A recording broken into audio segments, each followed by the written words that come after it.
के कतई भाई दीदी के कतई भैया आगे के कतई हमारा के भाई हर दिया गे मोरा दीदी कहने लगी हो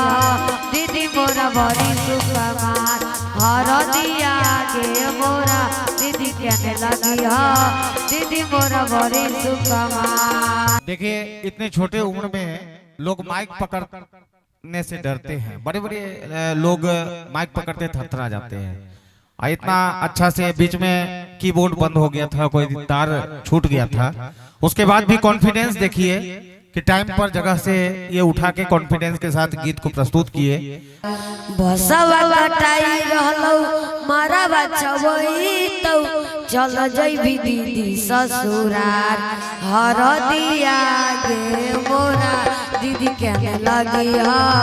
दीदी मोरा बड़ी सुकुमार हर दिया गे मोरा दीदी कहने लगी हो दीदी मोरा बड़ी सुकुमार।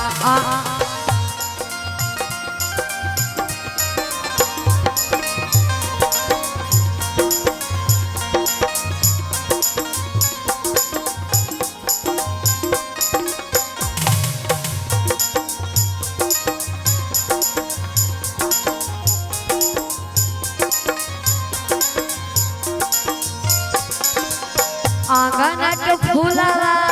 हमर उजरल के कत भाई भाई आंगन के फूलवा हमर उजरल के कत भाई भाई।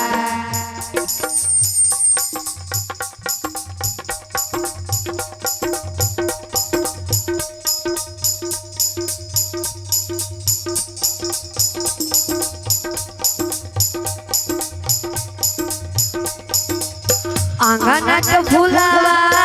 हमर उजरल के कत भाई भाई हर दिया गे मोरा दीदी कहने लगी हो दीदी मोरा बड़ी सुकुमार हर दिया गे मोरा दीदी कहने लगी हो दीदी मोरा बड़ी सुकुमार।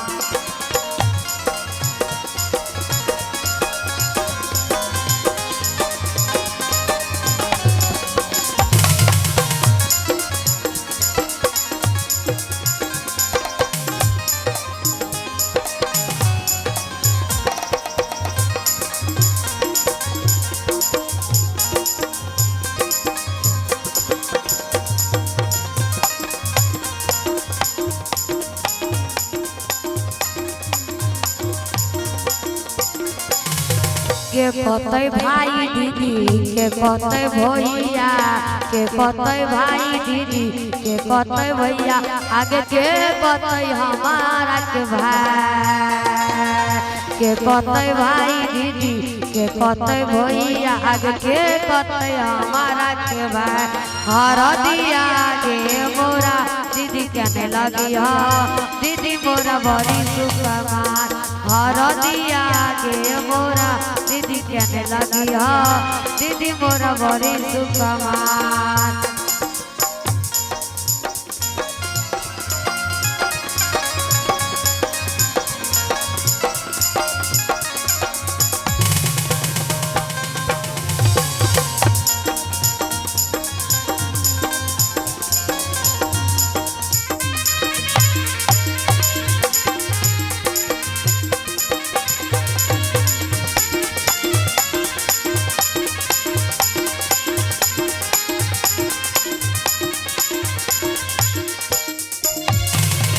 छोटा ही सब खुशी पाली वेला ही सयान आइए तू जाय छी दीदी ससुरा बेहान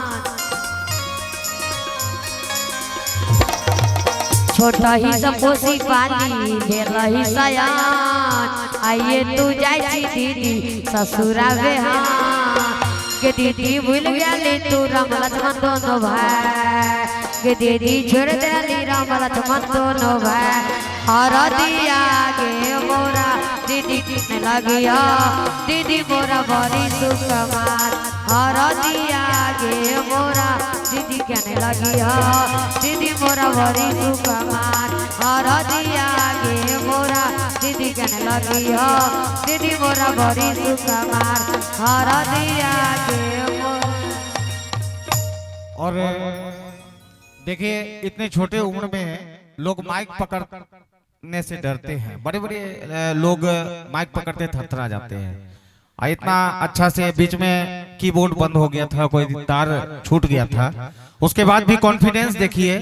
कि टाइम पर जगह से ये उठा के कॉन्फिडेंस के साथ गीत को प्रस्तुत किए। ऐसे ही बच्चे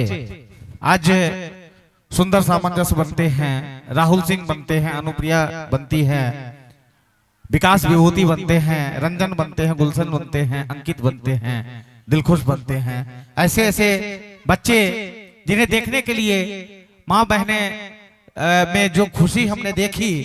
बहुत ही अच्छा लगा। इतने अच्छे जो लकी म्यूजिक सेंटर के जो मैथिली अंदाज के तमाम लोग हैं, संजीत राजा जी कितने अच्छे गाए, रमन जी, पिंटू परदेसी जी और ये विवेक राज, ये लोग, ये तो जो अपने मिथिला की सभ्यता संस्कृति है, जो राष्ट्रीय फलक पर मिथिला एक छाप छोड़ दिया, पहचान छोड़ दिया है, जो अपने मैथिली परंपरा है, पारंपरिक गीते हैं, इतने अच्छा आप देखिएगा मैथिली अंदाज, उसमें इतना अच्छा से शूटिंग ये लोग किए हैं अपने मिथिला क्षेत्र को